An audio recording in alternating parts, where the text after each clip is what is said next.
Merci d'avoir choisi TV5 Monde. Bienvenue si vous nous rejoignez dans 64 minutes. Le Monde en français, place à notre grand angle.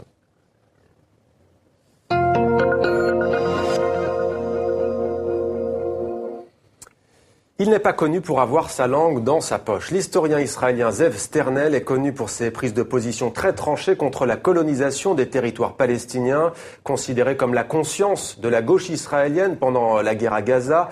Il l'a dit sans détour, pour lui, Benyamin Netanyahou est un faible. Mais cet homme, né en Pologne en 1935, est aussi un spécialiste reconnu de l'histoire du fascisme. Et dans son dernier livre, il nous apprend que la France a été le laboratoire du fascisme, loin d'avoir été épargnée, donc elle en a été l'un des pays fondateurs. Bonsoir Zev Sternel, merci d'être avec nous. Bienvenue sur TV5 Monde. Vous êtes donc historien, vous êtes l'auteur du livre Histoire et Lumière, changer le monde par la raison. Ce sont en fait des entretiens que vous avez accordés avec le journaliste français Nicolas Weil, un livre qui paraît aux éditions Albin Michel, collection itinéraire du savoir. On va parler longuement de votre livre, Zev Sternel, mais avant d'évoquer cet ouvrage, commençons, si vous le voulez bien, par le conflit israélo-palestinien. Après la Suède, c'est un autre pays européen, ou plutôt son Parlement, le Parlement britannique, qui a décidé de reconnaître la Palestine en tant qu'État.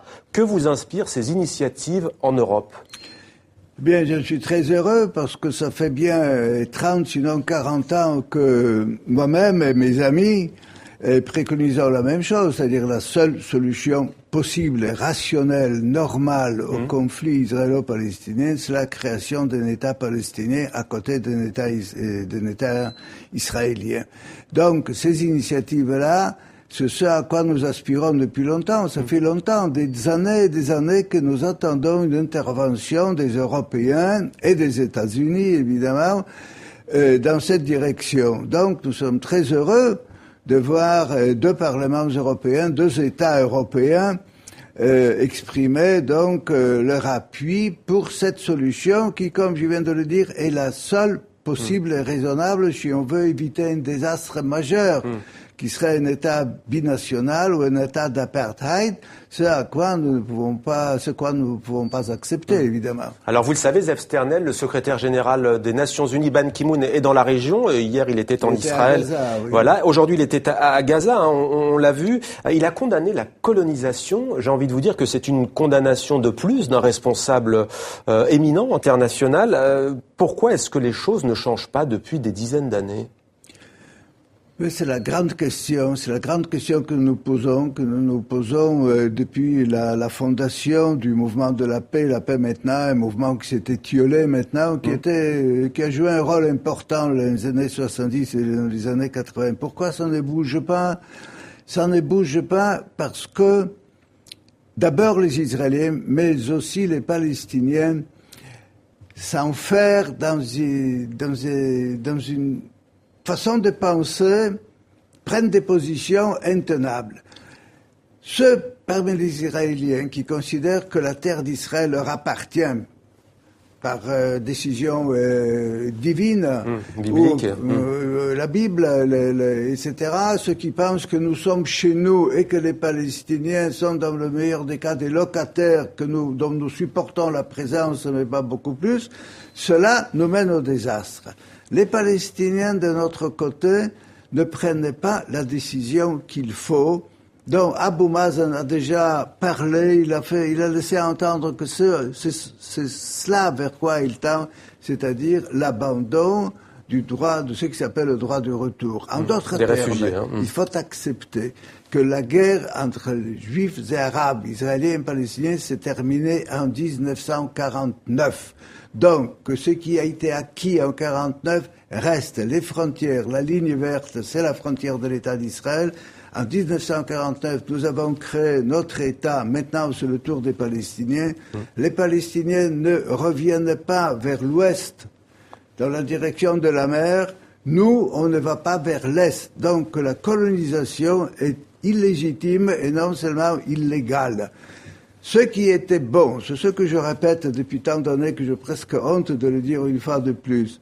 Ce qui a été bon et juste parce que nécessaire jusqu'à 1948-49 a cessé de l'être après la création de l'État d'Israël. C'est une nouvelle situation qui s'est créée et c'est à partir de ça qu'il faut commencer. Zev Sternel, l'été dernier, le 8 août très exactement, dans une édition du journal Le Monde, nos confrères du quotidien français, auquel vous accordez une interview, vous dites ceci, très précisément, je cite, la droite israélienne ferait passer Madame Le Pen et le Front National pour une bande de gauchistes à côté d'elle. Expliquez-nous quel est le fond du problème en Israël. Pourquoi un pays comme Israël, qui a cette histoire, porte au pouvoir des franges aussi radicales?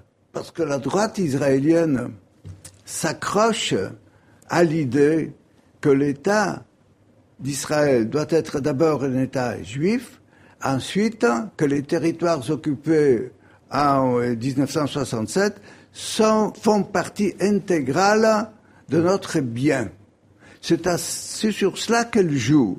Et comme les Palestiniens s'enferment dans cette idée de retour, quand nous disons il faut se retirer, il faut battre en retraite des territoires occupés, ils nous disent mais ce que les Palestiniens exigent, ce n'est pas les territoires occupés en 67. Ils exigent les territoires israéliens qui sont israéliens depuis 48-49.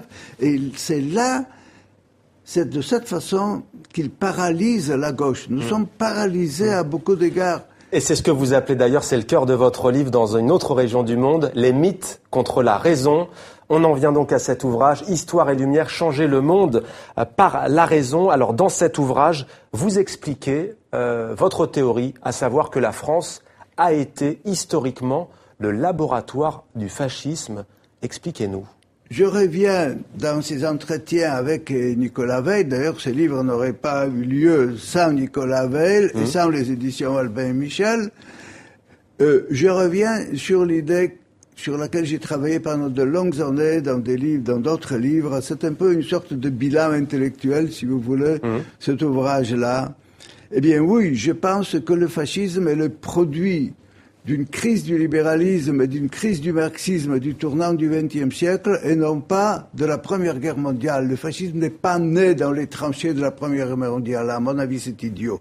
La guerre a fourni les troupes, la masse sociologique qui a permis à cette idéologie qui s'est développée avant 1914 de devenir une force politique après. Et cette force politique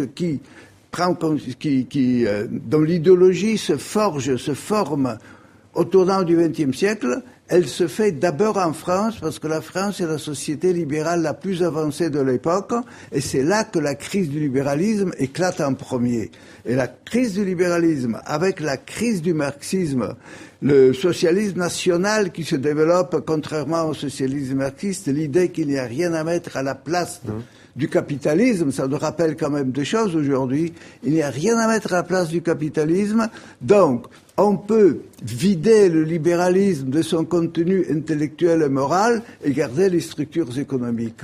Alors demain, mercredi 15 octobre, cela fera, ça ne vous a sans doute pas échappé, 120 ans jour pour jour que le capitaine Dreyfus, capitaine français, fut arrêté pour collaboration avec l'Allemagne. Il a été déporté, emprisonné, il a finalement été innocenté. Ça a profondément diffusé la société française entre Dreyfusards et anti-Dreyfusards. En quoi est-ce que cette affaire historique a été un tournant ? L'affaire Dreyfus ou la Roque ? L'affaire Dreyfus. L'affaire Dreyfus. L'affaire Dreyfus est précédée par le boulangisme. Elle est incompréhensible sans le boulangisme. Le boulangisme, c'est la première grande crise du libéralisme français, de la société française telle qu'elle s'est formée sur la base des principes de 89. Et puis, l'affaire Dreyfus ajoute une dimension importante, mais c'est l'ensemble qu'il faut voir. C'est là que c'est le creuset de ce nationalisme dur, le nationalisme de la terre et des mœurs, comme disait Barès. C'est là que se forge, si vous voulez, cette synthèse d'antilibéralisme dans le sens moral et intellectuel du terme et de la révision du marxisme. Et tout cela ensemble, par couches superposées, nous donne un tout qui existe déjà avant la Première Guerre mondiale. D'ailleurs, vous faites du fascisme une réaction à ce qu'on appelait l'esprit des Lumières, c'est-à-dire la source de la Révolution française. Le fascisme, c'est la réaction la plus dure contre les Lumières. Il y en a eu d'autres. les Lumières, c'est-à-dire l'idée que la société est un ensemble d'individus et non pas un corps, qu'on peut adhérer à une société ou s'en retirer, alors que le nationalisme de la terre et des morts nous dit que nous sommes la suite de nos pères, et eux, ils vivent en nous. Et on n'entre pas dans une nation comme on entre dans une station de chemin de fer. On n'achète pas une identité comme on achète une valeur en bourse. On ne choisit pas son esprit, parce que l'esprit, votre psychologie, votre constitution morale, psychologique, c'est le fruit de votre appartenance à la nation. La nation précède l'individu. La Révolution française, les Lumières françaises nous disaient que la nation, c'est un ensemble d'individus vivant sur un même territoire, dans des frontières reconnues, soumis au même gouvernement. Pas un mot sur l'histoire, sur la religion, sur la culture, sur la langue. Alors vous utilisez un concept très éclairant, on en a déjà parlé, vous dites que les extrêmes droites, c'est d'ailleurs d'actualité en Europe avec la crise que l'on connaît, vous dites que ces extrêmes puisent leur légitimité dans les mythes, vous parliez tout à l'heure du Proche-Orient, et que pour les combattre, il faut utiliser la raison, c'est-à-dire? Les mythes, que ce soit proche-orientaux, que ce soit européens, on ne peut les combattre que par la raison. C'est ce qu'ont fait les Lumières françaises face à l'Ancien Régime. C'est ainsi que les Lumières françaises ont posé la base de la Révolution française. Mais pourquoi l'être humain a-t-il tant de mal, Zev Sternel, à votre avis? Pourquoi l'être humain a-t-il tant de mal à épouser cette raison? Pourquoi c'est tant de mal? Parce que les hommes ne sont pas que des êtres rationnels. Ce n'est pas ce que pensaient les fondateurs du libéralisme britannique au XVIIe siècle. Un homme, ce n'est pas un ordinateur à deux pattes. Un homme, l'être humain est terriblement compliqué. Et les instincts, les complexes, les haines sont aussi puissantes que la raison. Et c'est la différence entre la démocratie et ce qui n'est pas démocratie, c'est que la démocratie essaye de jouer sur la raison, doit jouer sur la raison. Les fascismes, ici ou ailleurs, eux, ils prennent chez l'être humain ce qui s'adresse à ce qu'il y a de plus bas chez l'être humain, ses instincts, ses haines, ses peurs, et c'est ça qui est aujourd'hui le malheur dans notre pays, c'est aussi le malheur aujourd'hui en Europe, et la montée du Front National n'est pas fortuite, et elle s'explique précisément par cette capacité de s'adresser à ce qu'il y a de moins beau, de moins bon chez l'être humain. Zev Sternel, historien israélien, merci beaucoup à vous, Zev Sternel, d'avoir accepté de témoigner sur TV5 Monde. Histoire et lumière, changer le monde par la raison. Entretien avec Nicolas Veil, l'édition Albin Michel.